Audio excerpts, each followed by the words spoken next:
Ka-Express, isang napakalaking posibilidad ang muling pinag-uusapan ngayon ng mga basketball fans. Habang patuloy na hinahabol ni Kai Sotto ang kanyang NBA dream sa pamamagitan ng 2026 NBA Summer League, nagsisimulang lumutang ang usapan na isa sa mga posibleng destinasyon niya ay ang Sacramento Kings. Mahalagang linawin na wala pang official na confirmation na pipirma si Kai sa Kings at nanatili lamang itong posibilidad na pinag-uusapan ng mga fans at ilang ulat. Ang malinaw lamang sa ngayon ay determinado si Kai na muling sumabak na makapasok sa NBA ngayong taon. Pero kung mangyayari nga ang senaryong ito, siguradong magiging isa ito sa mga pinaka-interesting na eksperimento sa buong NBA. At bakit? Dahil naroon si Domantas Sabonis. Isa si Domantas Sabonis sa pinakamahusay na passing big man sa buong liga. Hindi lamang siya elite rebounder, kundi isa rin siyang sentro ng opensa ng Sacramento. Kayang-kaya niyang magbigay ng mga pinpoint passes mula sa high post, gumawa ng handoffs, at basahin ang depensa na parang isang point guard at siya isang big man. So ngayon, isipin natin to. Sa ilalim ng ring ay naroon ang 7'3" Pinoy na si Kai, isang napakahabang target na kayang tumanggap ng lob passes, gumawa ng drop-off finishes at magbigay ng matinding rim protection sa kabilang dulo ng court. Kung pagsasamahin ang basketball IQ ni Sabonis at ang haba at shot blocking ni Kai, maaring mabuo ang isang Twin Towers combination na kayang magbigay ng kakaibang dimension sa Sacramento. Ito ang klase ng pairing na matagal nang hindi gaanong nakikita sa modern NBA. Habang karamihan sa mga kupunan ay puro small ball at 5 shooters ang ginagamit, maaring magdala ng ibang estilo ang Kings kung sakaling mabigyan ng pagkakataon si Kai. Hindi ito nangangahulugan na magiging starter agad si Kai, pero bilang developmental big man na may kakaibang taas, maaari siya maging espesyal na piyesa sa ilang lineups, lalo na kapag kailangan ng rim protector at additional size laban sa malalaking frontcourt. At isa pa sa nakakatuwang isipin ay ang chemistry nila sa half-court offense. Mahilig si Sabonis na mag-operate sa elbow area habang naghahanap ng cutting teammates. At isa sa pinakamalaking target na maaari niya makita ay si Kai. Isang mataas na lob, isang mabilis na bounce pass, at isang simpleng high-low play. Napakadaling maabot ni Kai ang mga ganitong bola dahil sa kanyang haba at mahusay na touch malapit sa ring. At hindi lang yon, sa depensa naman, maaring si Kai ang magsilbing pangunahing rim protector, habang si Sabonis ang bahala sa rebounding at physical battle sa ilalim. Maaring mag-complement ang kanilang strength kung maayos ang sistema.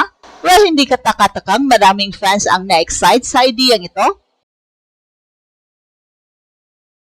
Lalo na matapos ang mahirap na nakarang season ng Sacramento, kung saan nagtapos sila sa mababang bahagi ng Western Conference dahil sa sunod-sunod na problema at injuries, at ang pagdagdag ng isang batang 7'3" prospect tulad ni Kai ay maaaring maging isang low-risk pero high-upside opportunity para sa franchise. Sa ngayon, usap-usapan pa lamang ang lahat, pero isang bagay ang sigurado, kapag nagkaroon ng pagkakataong magsama sina Kai Sotto at Domantas Sabonis sa isang court, tiyak na maraming mata mula sa Pilipinas, Lithuania at maging sa buong NBA ang tututok sa posibleng pagsilang ng isang bagong Twin Towers na maaaring gumulat sa basketball world.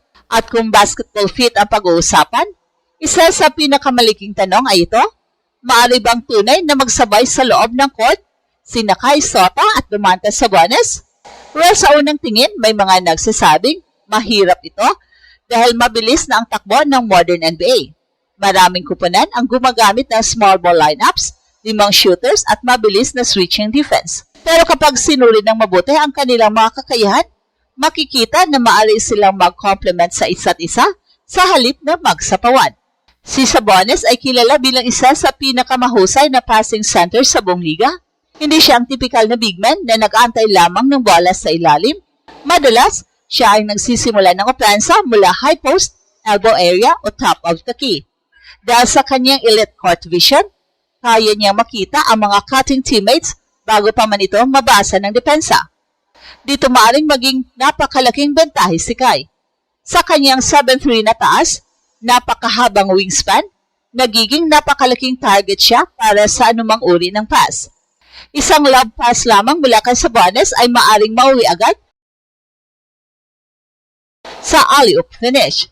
Kapag dumable naman ang depensa kay Sabonis sa low post, maaari niyang ihulog ang bola kay Kai para sa isang madaling layup o dunk. So isipin niyo ang sitwasyon, nasa elbow si Sabonis habang hawak ang bola.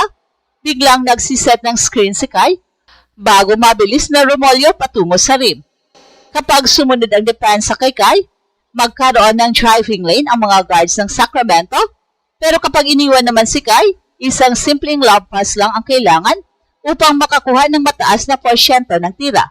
Ito ang klase ng simpleng basketball na maaaring magbigay ng malaking problema sa kalabang depensa. At hindi lamang sa opensa, posibleng maging kapaki-pakinabang ang tandem na ito.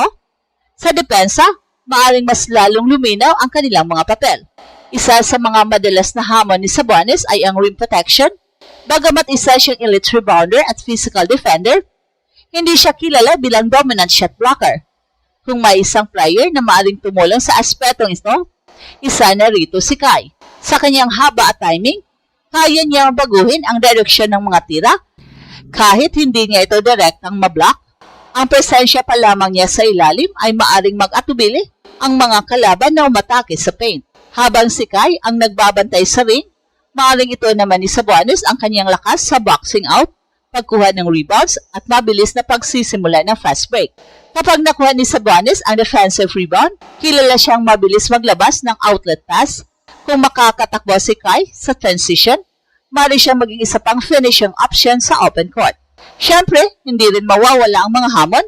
Kakailanganin ni Kai na patuloy pang palakasin ang kanyang katawan upang makasabay sa physicality ng NBA. Kakailanganin din niyang ipakita ang kakayahang depensahan ang mas mabilis na forwards at maging mas consistent sa kanyang outside shooting upang mas maging flexible ang lineup. Pero kung may papakita niya ang kanyang development at mabigyan ng pagkakataon sa tamang sistema, maaaring maging isang nakakagulat na proyekto ang tambalan ni Kai Sotto at Domantas Sabonis.